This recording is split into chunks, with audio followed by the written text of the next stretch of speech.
तर गाईज मी आले माझ्या मैत्रिणीच्या घरी फायनली बड्डेचं गिफ्ट अनबॉक्सिंग करायला. इतक्या दिवसाने आज मुहूर्त उगवलाय.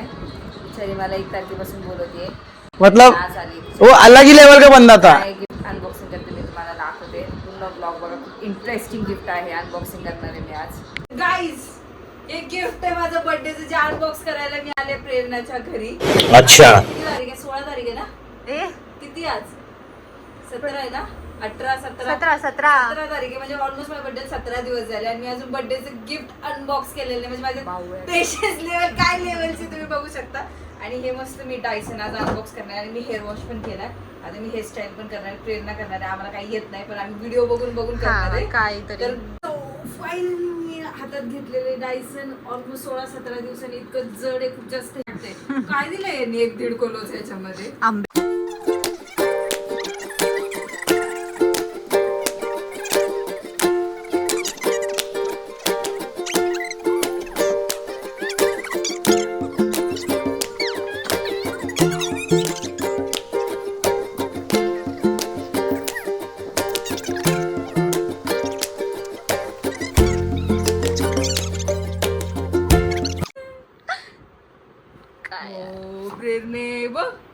मस्त. अरे तू एवढं प्रोफेशनली नको करू, काही येत नाही आपल्याला त्याच्यातलं असं पण. बावळट. तर स्ट्रेटनिंग चालू आहे माझी केसांची. कर्ली केसांना पहिले स्ट्रेट करतो आम्ही. रे ते फुल शॉट कुठे गेला याचा? माझं हिट स्टार्ट केलं हिने कर्ल करायला. आता एक एक सेक्शन घेते ती. आम्हाला फिरवता पण नाही येते. गुजरी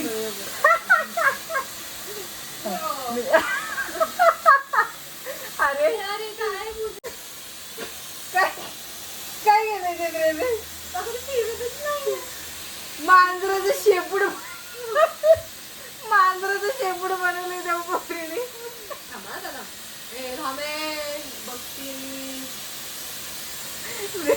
आम्हाला डायसनच यूज नाही करत. डायसनच करावे.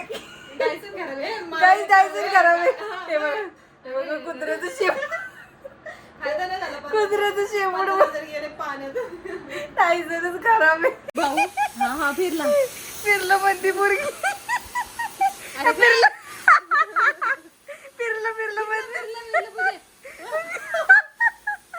नाहीये. मेकअप आर्टिस्टला विकून टाकू.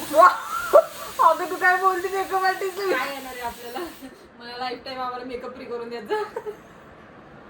साधारण कुत्र्याचं शेपूटचं त्याने काय केलं गाईस बघ. माझी थोडी फायनली एक कल आले पोरीचं. आपलं काहीच कसं येत नाही. आपण बावळडे. आपण मेकअप म्हणून पावडर लावून जातो. फोटो उलट धरतात. मी याला असं उभा धरतो. तू वेगळ्याच पद्धतीने धरलाय त्याला. अरे काय आईच्या कर्लर पेक्षा तर स्ट्रेटनर तर यूज करता येते. तर कर्लरची थोडी मी प्रॅक्टिस करेन. ते पण मला लवकरच जमेल. See straightener. Oh my god. चांगला वासेल.